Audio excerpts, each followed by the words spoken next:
Honorable Men Discord, Carmelo Anthony's Hall of Fame speech. Let's talk about it. How you see yourself is how you perceived. I see a man strong, gifted, head strapping, never down on his knees, begging.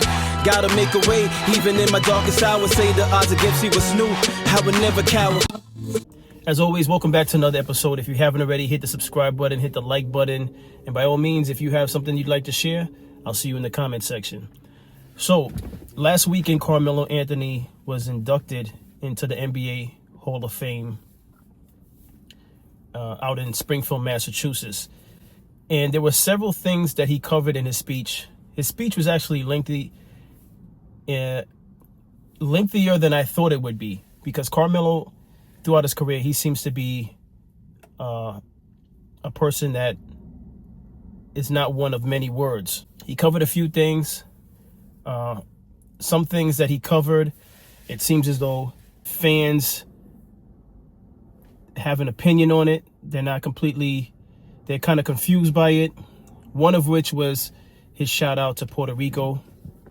I think some people felt as though like he didn't acknowledge his black half, because I believe his father's from Puerto Rico, his mother is American black, maybe Southern black. I'm not sure.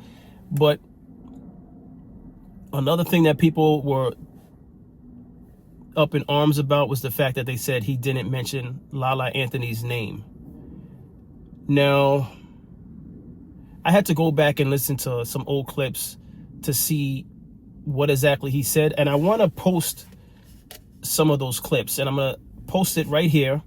But if for some reason you don't see the clip, then it got flagged as a copyright issue, and so I had to remove it. But let's take a look at the clip where he speaks on the women in his life. One particular was the acknowledgement of his mother and her contribution within his life. So take a look at this clip and we'll be right back. You taught me that love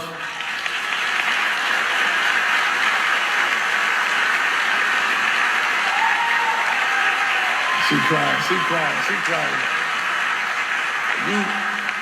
You taught me that love is action, that sacrifice is quiet, that faith is louder than fear.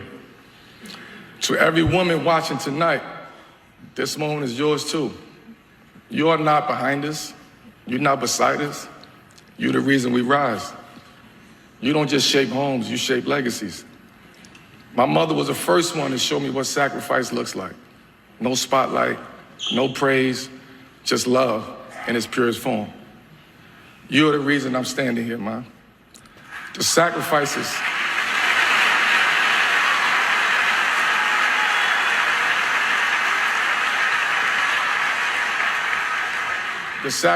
you made, the tears you held back, the strength you showed.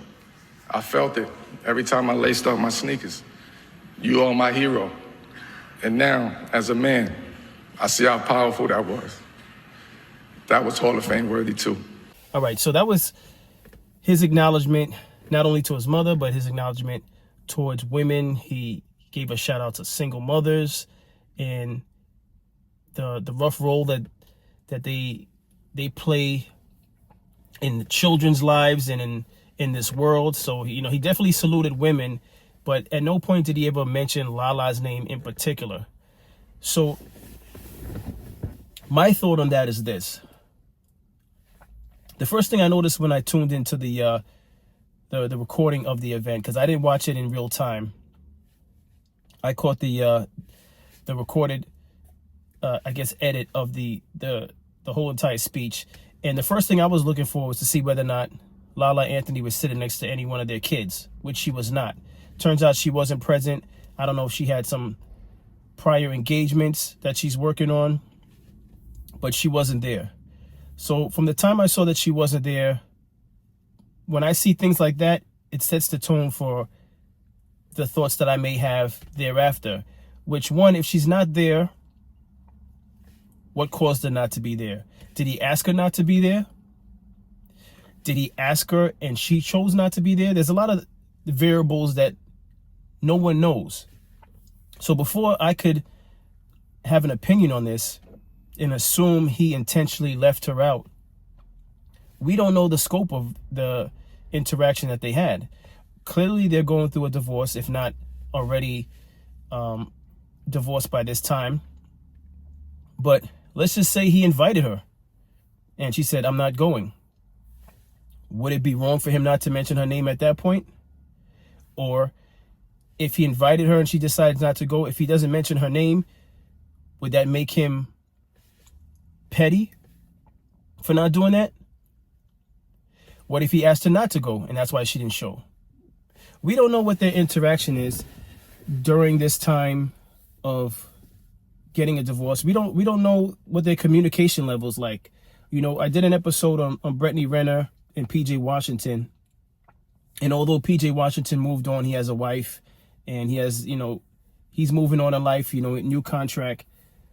It's clear that there's tension there, at least tension on Brittany Renner's behalf. But now when we talk about Carmelo Anthony and Lala, we honestly do not know what it's like when both of them are face to face and the cameras are off, because they've done a great job of not exploding in the public's eye. So I really don't know what their relationship is like behind closed doors. Now, my initial thought with finding out that he didn't mention her name, because I didn't really pay attention to that. I paid more attention to the fact that Lala wasn't present than anything else. Now, the entire speech, what stood out to me, as I mentioned in the beginning, was that it was very long. I was surprised at how long it was. I didn't even know he enjoyed speaking in front of crowds that long. I would have thought someone like Carmelo Anthony, based on his career, would have had a shorter speech. That's the first thing that came to mind. Then when he spoke about Puerto Rico, you know, I was a little bit surprised by that. I saw at one point in time, I think it was a commercial or something like that, where he was walking around Puerto Rico. He stopped and I think he played basketball with some of the local kids. So at that point in time, I figured out there was a connection between him and Puerto Rico. I don't think there's anything wrong with him actually shouting out Puerto Rico. I didn't know how passionate he was about Puerto Rico, which I don't see anything wrong with that, because, you know, he's saluting and acknowledging his father's side of the family. I don't think there's anything wrong with it. Do I feel like he failed to acknowledge his other half, his African American or his black roots? I didn't feel that way when I heard the speech. He acknowledged his mother, which in turn is acknowledging his African American side. I didn't feel any kind of way. I didn't feel like he neglected his African American roots when he mentioned Puerto Rico. That's not a thought that came to mind. Now, Lala Anthony not being at the event, I don't think anything is wrong with that, because clearly they're going through a divorce, so I think people understand. The kids were there, so obviously they're cordial enough for her to send the child to the event, you know, because there's believe it or not, there's relationships out there where when you're going through a divorce, sometimes the women, to be spiteful, will plan something so that the kid is not available to be there for your induction speech and things of that nature.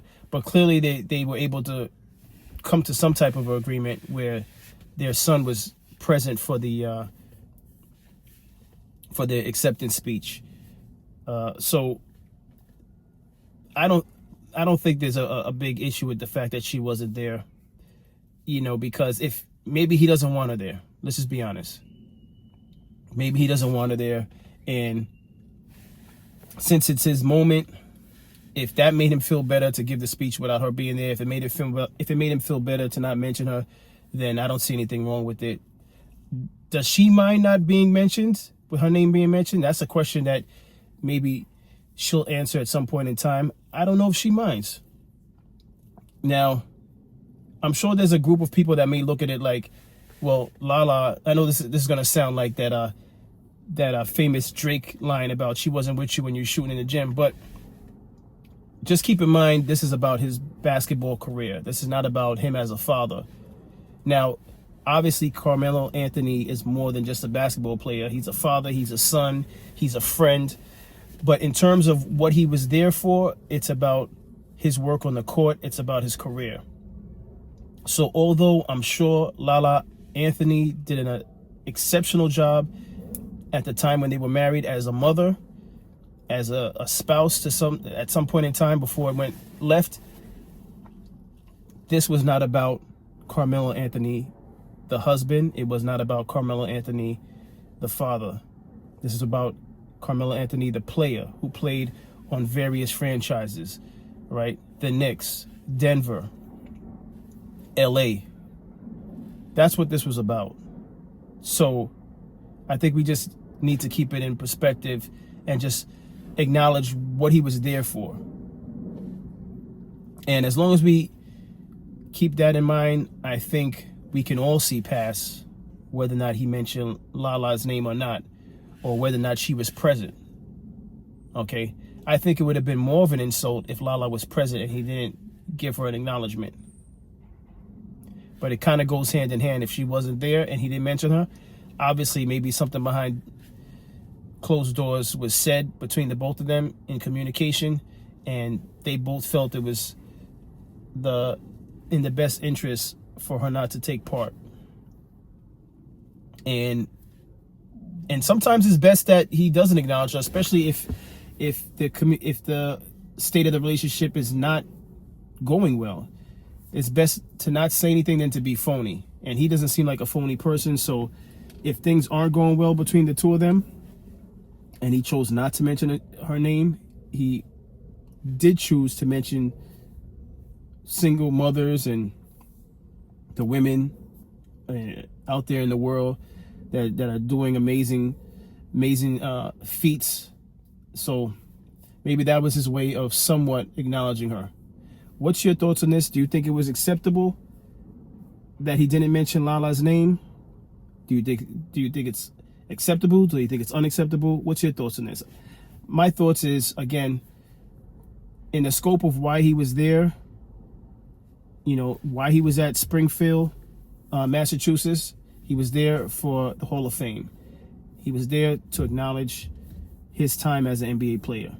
And as long as we keep that in mind, I don't think anything outside of basketball matters. His children was there, his mother was there, and I think that's all that really matters. Because now this is the closing of one chapter, and since she's no longer in the story of his life towards the end of that chapter, and she's no longer going to be with him for the beginning of his new chapter, even though they both still have to co-parent in terms of their son, it just makes sense. It makes sense. It may seem harsh to some women. I don't know if men are looking at it as harsh, but for some women, they may look at it like, oh, but she was with you for such a long time, But sometimes that's how life goes, unfortunately, Sometimes how life goes. It's a new chapter. And respectfully, I guess they decided that it's best that she not be there. And that's how he closes out that chapter. But that's my thoughts on this. It's really I don't know. It's a realistic account. So I don't think it's a bad thing that he didn't mention her. If he mentioned her, that would have been good, but he didn't mention her. I don't think it makes it bad. But that's my thoughts on this. What's your thoughts? Share your thoughts in the comment section. Outside of that, I appreciate everyone for tuning in as they always do. And tell a friend to tell a friend. I drop episodes daily, 5 p.m. Eastern time. And I'll see you on the next episode. And as always, stay honorable.